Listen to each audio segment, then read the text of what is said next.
विक्रम बेताल की कहानी ज्यादा पापी कौन। बहुत समय पहले एक भोगवती नाम की नगरी हुआ करती थी। उस नगरी में राज रूपसेन का राज हुआ करता था। राजा को शादी करने का बड़ा मन था। एक दिन राजा ने अपने चिंतामणि नाम के तोते से पूछा, बताओ मेरी शादी किसके साथ होगी। तोते ने कहा, मगध की राजकुमारी चंद्रवाती से। राजा ने तोते की बात सुनने के बाद एक ज्योतिषी को बुलाकर यही सवाल पूछा। ज्योतिषी ने भी राजा को वही उत्तर दिया जो तोते ने दिया था। मगध की राजकुमारी को भी अपने होने वाले वर के बारे में जानने का बड़ा मन था।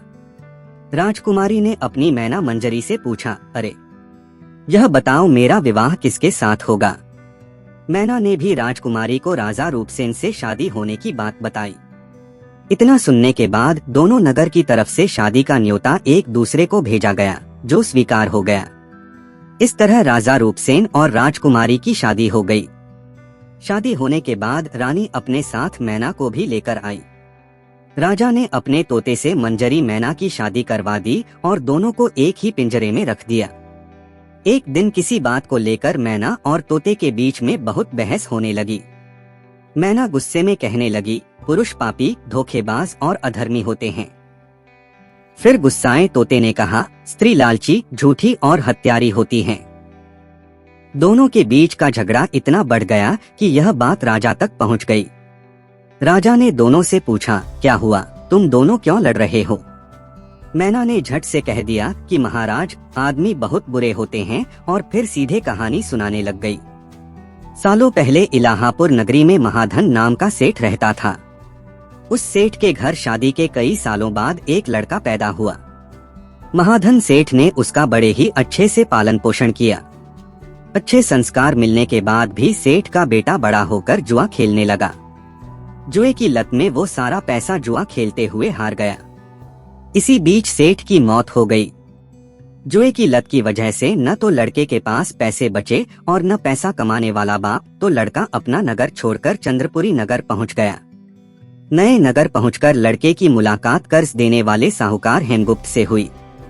लड़के ने अपने पिता के बारे में साहूकार को बताया और एक झूठी कहानी उसको सुनाने लगा। उसने कहा कि वो जहाज लेकर बहुत बड़ा सौदा करके लौट रहा था। उसी समय समुद्र में इतना तेज तूफान आया कि उसका जहाज वहीं डूब गया और वो बच-बचाकर यहाँ पहुँचा है। इतना सुनते ही साहूकार ने उसे अपने घर में रहने की इजाजत दे दी।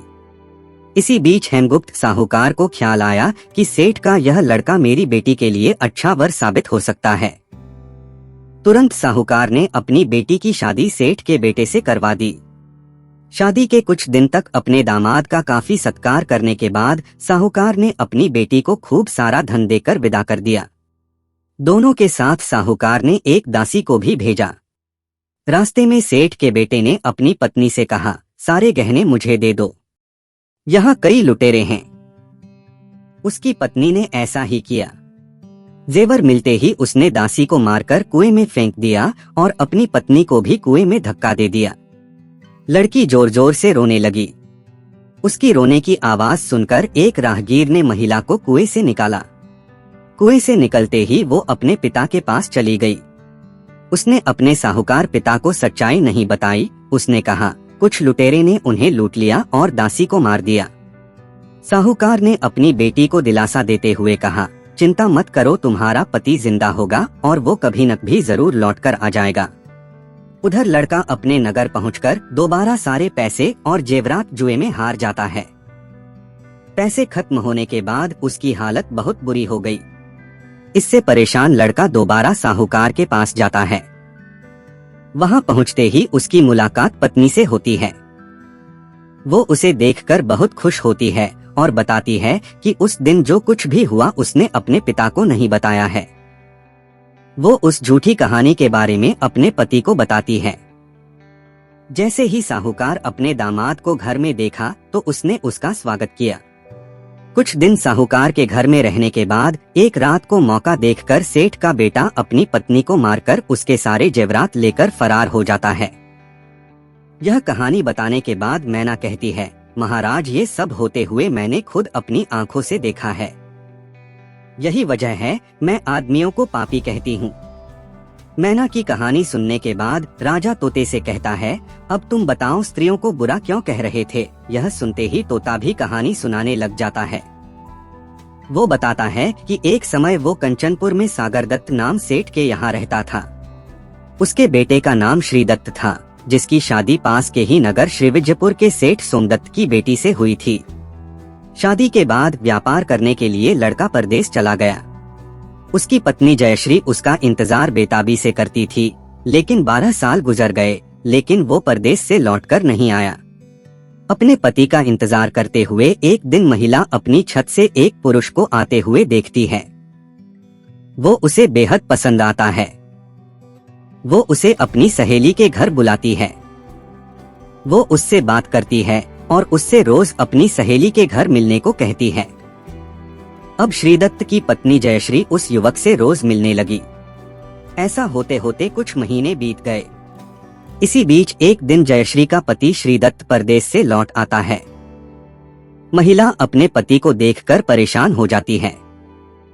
थकाहारा श्रीदत्त आराम करने के लिए बिस्तर पर लेटते ही एकदम सो जाता है। मौका देखते ही उसकी पत्नी उस युवक से मिलने के लिए अपनी सहेली के घर चली जाती है। रात को उसे बाहर जाते हुए देख एक चोर उसका पीछा करता है। वो देखता है कि वो किसी घर में चली गई। अफसोस, वो युवक सांप के काटने की वजह से मर जाता है। जैसे ही जयश्री उसे देखती है तो उसे लगता है कि वो सो रहा है। वो उसके करीब जाती है। उसी समय पास के पीपल के पेड़ पर बैठा भूत मरे हुए युवक के शरीर में घुसता है और महिला की नाक काटकर वापस पेड़ पर बैठ जाता है। रोते हुए वो अपनी सहेली के पास पहुंची और उसे पूरी कहानी बताई। सब कुछ सुनकर उसकी सहेली जयश्री को सलाह देती है कि चुपचाप घर चली जाओ और जोर जोर से रोने लग जाना। जैसे ही कोई नाक के बारे में पूछे तो कह देना कि तुम्हारे पति ने काट दी है। वो ऐसा ही करती है। लड़की का पिता श्रीदत्त की शिकायत करता है। इसके बाद सभा में सभी पेश होते हैं। जैसे ही राजा लड़की की कटी हुई नाक देखता है तो गुस्से में उसके पति को सूली से लटकाने का फैसला सुना देता है। उस सभा में वो चोर भी मौजूद होता है जिसने श्रीदत्त की पत्नी को रात में घर से बाहर जाते और अन्य चीजों को देखा था।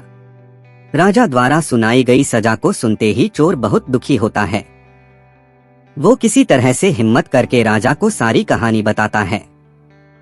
कोई भी उसकी बात पर विश्वास नहीं करता तो चोर कहता है, आप वहां चलकर देख लीजिए, भूत भी वही है और युवक की लाश भी। जब जांच की जाती है तो बात सच निकलती है। यह बताकर तोता कहता है, राजन, महिलाएं इतनी दुष्ट होती हैं। इतना कहकर बेताल राजा विक्रमादित्य से कहता है, बताओ महिला और पुरुष में से ज्यादा पापी कौन। राजा कुछ देर सोचकर बताते हैं, महिला ज्यादा पापी है। बेताल कहता है, कैसे। राजा ने जवाब में कहा, विवाहित होने के बावजूद महिला की पर पुरुष पर नजर थी और उसने अपने पति को धोखा दिया। कहानी से सीख, इंसान को कभी भी झूठ नहीं बोलना चाहिए। झूठ बोलने का परिणाम हमेशा बुरा ही होता है। ऐसे ही कहानी सुनने के लिए इस चैनल को सब्सक्राइब करें, लाइक करें और शेयर करें।